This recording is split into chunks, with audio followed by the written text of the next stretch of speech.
In our last session, we were looking at how the camel got his hump, and we looked at a question at the end of the lesson, and it says this phrase, "You've brought it upon yourself," and the jinn says something very similar to this to the camel after giving him the hump on his back.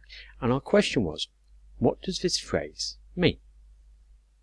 So we understand this means to cause something unpleasant to happen to oneself. So basically, it's your fault this terrible thing has happened. And our question was, do you agree with the jinn when he says this to the camel? And of course, the camel's been given lots of opportunities to help everyone else. He was given the opportunity when he was asked by the horse, who asked him to come and trot. He was given a chance when he spoke to the ox, who asked him to come and plough.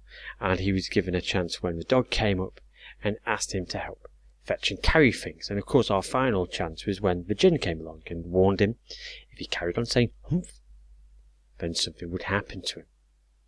So it was the camel's fault that he was punished in this way. He was given 4 opportunities to change his idea and help everyone else, and he decided not to. So he was the one who caused this unpleasant thing to happen, whether humph, or as we now call it, the hump, was put onto his back. In this session, we're going to be looking at how do I ask, answer and discuss questions to improve my understanding of a text. So in this session, we're going to be asking and answering questions to sort of further that understanding. And we're going to be getting the opportunity to maybe share and discuss our opinions, as well as listening and commenting on others' opinions who are around us. And this is then going to give us the opportunity to provide evidence to support what we're saying. So rather than just saying something and hoping everyone agrees, we're going to say something, we're going to say why we think that, using evidence from the text, to try and convince other people to agree with us. And in this session, we're going to be looking at the 3rd short story in Rudyard Kipling's book, The Just So Stories. And just to give you a little clue on this, this is actually my favourite of all his Just So stories. It's how the rhinoceros got his skin. So based on the last 2 stories we've looked at, what do you think this story is going to be like? And what language features do you think we're going to see? So I want you to pause the video and think about those 2 questions. What do you think this story is going to be like? And what language features do you think we're going to see? And then come and join me once you've had an opportunity to ponder those things.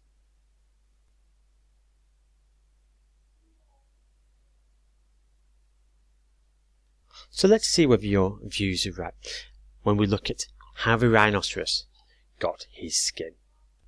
Once upon a time, on an uninhabited island on the shores of the Red Sea, there lived a Parsee, from whose hat the rays of the sun were reflected in more than oriental splendour. And the Parsee lived by the Red Sea with nothing but his hat and his knife and a cooking stove of the kind that he must particularly never touch. And one day he took flour and water and currants and plums and sugar and figs, and made himself one cake, which was 2 feet across and 3 feet thick. It was indeed a superior comestible. That's magic. And he put it on the stove because he was allowed to cook on that stove, and he baked it, and he baked it, till it was all done brown and smelt most sentimental.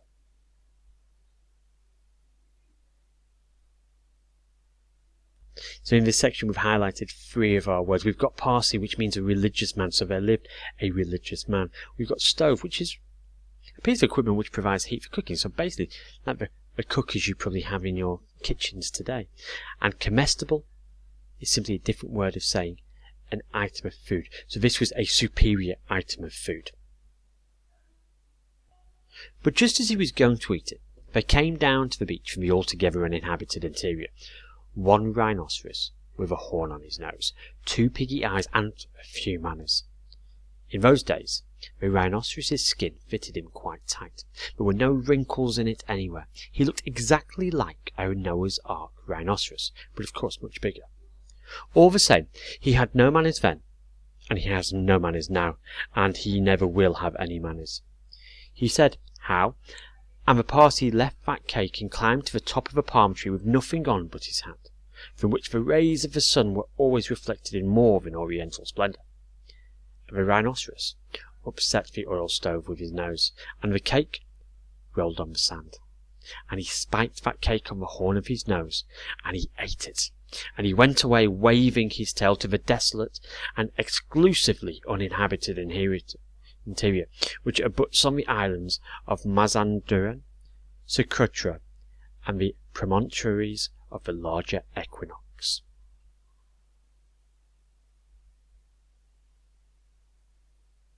Think about our highlighted words, the uninhabited, the interior, the abuts. What could they possibly mean? Let's have a look.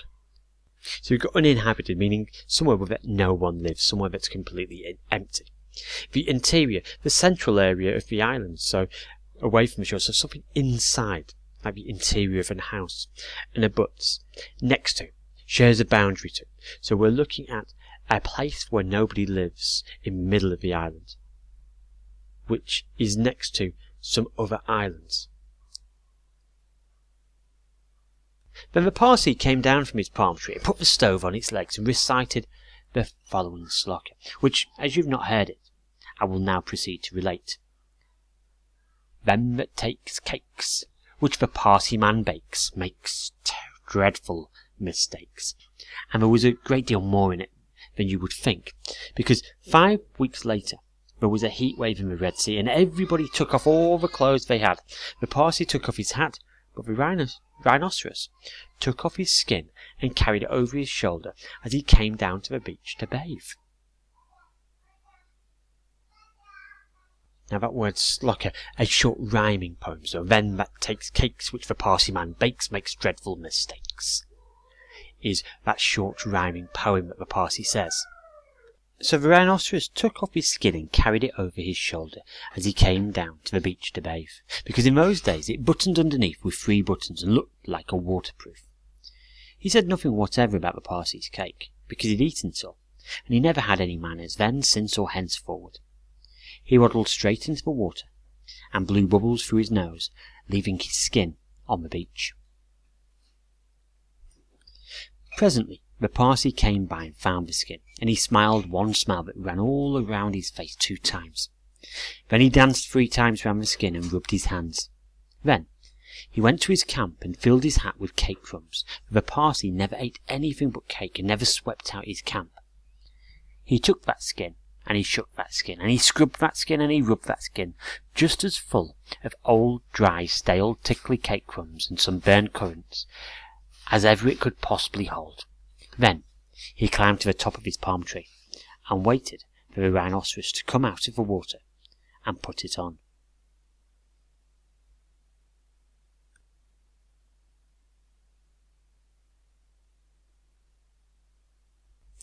And the rhinoceros did.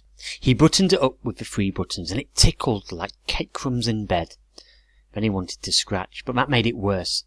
Then he lay down on the sands and rolled and rolled and rolled, and every time he rolled, the cake crumbs tickled him worse and worse and worse. Then he ran to the palm tree and rubbed and rubbed and rubbed himself against it. He rubbed so much and so hard that he rubbed his skin into a great fold over his shoulders, and another fold underneath where the buttons used to be. But he rubbed the buttons off, and he rubbed some more folds over his legs, and it spoiled his temper. But it didn't make the least difference to the cake crumbs. They were inside his skin, and they tickled. So he went home very angry indeed, and horribly scratchy. And from that day to this, every rhinoceros has great folds in his skin and a very bad temper, all on account of the cake crumbs inside. But the Parsi came down from his palm tree, wearing his hat from which the rays of the sun were reflected in more than oriental splendour, packed up his cooking stove, and went away in the direction of Orotava, and Gardala, and the upland meadows of Anantarivo, and the marshes of Sonaput. So here we can see an illustration from the story of how the rhinoceros got his skin. Which part of the story do you think this image depicts? That's right, it's the part where the cake crumbs are there, and he's rubbing his skin against that palm tree, giving himself all those folds and losing his buttons. So now we're going to think about this story we've just listened to and we've just read, how the rhinoceros got his skin. And we're going to think about the following aspects of the story. The characters that were involved, so the different characters we heard about, the rhinoceros, the parsing, the setting where the story actually takes place, and those key actions and reactions, so those events and how the different characters reacted to them. What I want you to do is pause the video, and I want you to try and come up with 3 questions that you would like to find out about. So I want you to think about some questions that you could use the text to help answer, thinking about the characters that are involved in the story, the setting where the story takes place, and then the key actions and how characters react to those. So pause the video and come up with 3 questions to ask someone else. So now we've read through that story, we've understood that unfamiliar vocabulary, and we've started thinking about the different things that take place, thinking about the questions that we could ask about the characters, the setting, the actions and the reactions that happen in those main events. Now it's time for you to show your understanding of this story by asking and answering and discussing some questions. And on the website you'll find these questions, and what I want you to do is to answer them.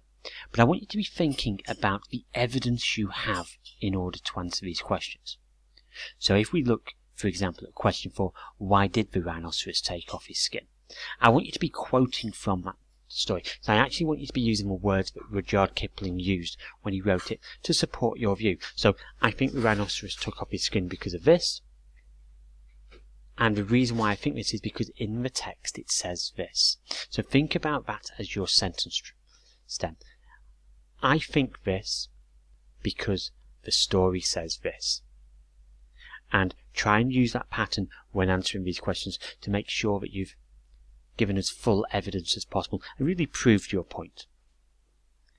Now, before we go off and do our independent work, I've just got one last question that I'd like to leave you with, and this is one that we'll look at and review in our next session. Now, here's a couple of sayings that we have. What goes around comes around.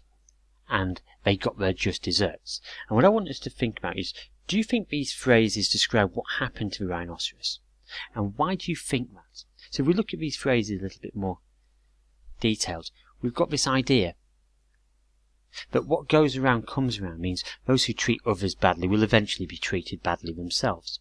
And they got their just desserts, a reward or punishment that is deserved by someone due to what they've done. So, do you think these phrases describe what happened to the rhinoceros? How do you think they explain it? And give some evidence from that text to help explain your answer in a little bit more detail.